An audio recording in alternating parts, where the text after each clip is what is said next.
Pas kung dili ta mubuhat mga igsoon, dili gyud ta magkat-on. Ang sikreto aron makat-onan nato ang butang sa pagpangatiman, mubuhat gyud ta mga igsoon. Nahinumdum ko atong giingon ni brother sa klase namo atong nag-training pa ko. Ingon siya nga ang tao daw nga ang magtotoo daw nga dili mo kontak og mga tao malaya daw ang naong. Mabati daw ang naong mga igsoon kung dili mo kontak og tao. Dayon, nahinumdum po ko itong gisulti sa igsoon, ana siya nga, kinahanglan do ta manguntak, kay ingon nga mga magtotoo, ato daw ng kinabuhi. Amen. So, nahinumdum ko sa verse sa Daniel mga igsoon ba, giingon dito nga, the people who know their God will show strength and take action. Ang mga tao daw nga nahibalo sa ilang Dios maglig-on og mubuhat mga igsoon. Unya gitudloan man ta diri nga unsaon pagpangatiman. Naay unom ka butang nga gitudlo nato karon, mga bagong butang mga igsoon.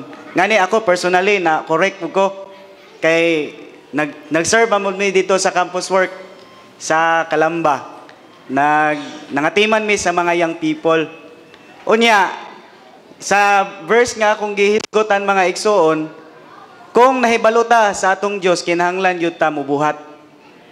Amen. So, kay kung nahibalo ra ta kung kinsa atong Dios unya dili ta mubuhat mga igsoon. Amen. Unsa ka nga Dios ang atong naila. Amen.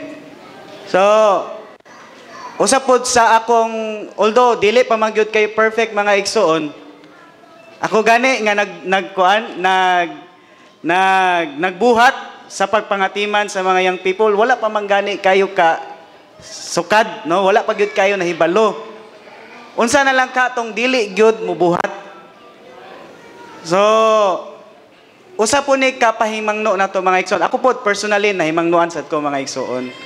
Kay kani nga buhat dili ra man ni kay nag-serve ko sa duration sa time. Kani nga buhat mga igsoon, this is lifetime. Hangtod mubalik or mabalikan ta sa Ginoo mga igsoon. Amen. So, na-remind jud kay ko mga igsoon kay bisag nakoy gugma no makaingon jud pud ko nga nagtagad jud pud ko sa mga young people. Pero kaning word nga interest. Amen. Interest. So, kung kulang tani mga igsoon, bisan pa og natay kasing-kasing nga mga timan sa mga young people, amen, dili gyud ta kalahutay. Amen. So, sa mga ginikanan, ako mong i-encourage mga igsoon nga naagyud untay tay kasing-kasing og interest sa mga young people. Ako personally sa akong experience mga igsoon, dili po ko kaingon nga naa ako sa perpekto nga ginikanan. Amen. Na-under ko sa perpekto nga pagdumala sa ginikanan.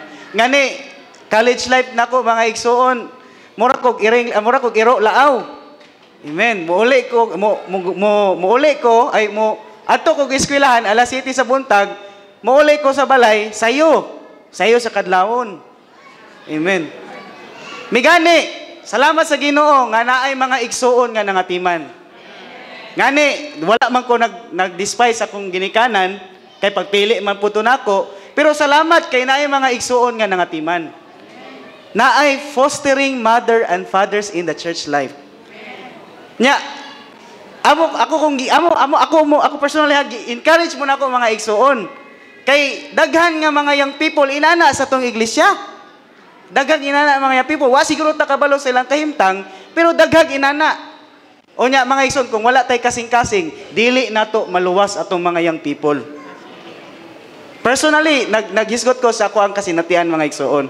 Salamat sa ako na lang isulti. Salamat sa mga igsoon sa iglesia sa Plaridel nga nangatiman ako mga igsoon. Kung wala sila nga nag-foster nako, siguro wala gid ko karon. Wala po ko nangatiman sa mga young people. Musa sa mga ginikanan, ayaw hulata, no? Nga ang inyong mga young people, ang inyong personal mismo inyong mga anak ang uban may mga timan. Kamo mismo, may mga timan sa inyo ang young people. Amen. So, unom kabutang, nga gihisgutan, mga igsoon, gamit yung kayo siya mga igsoon. So, atong bansa yun, pinaagi sa pagbuhat na to, mga igsoon.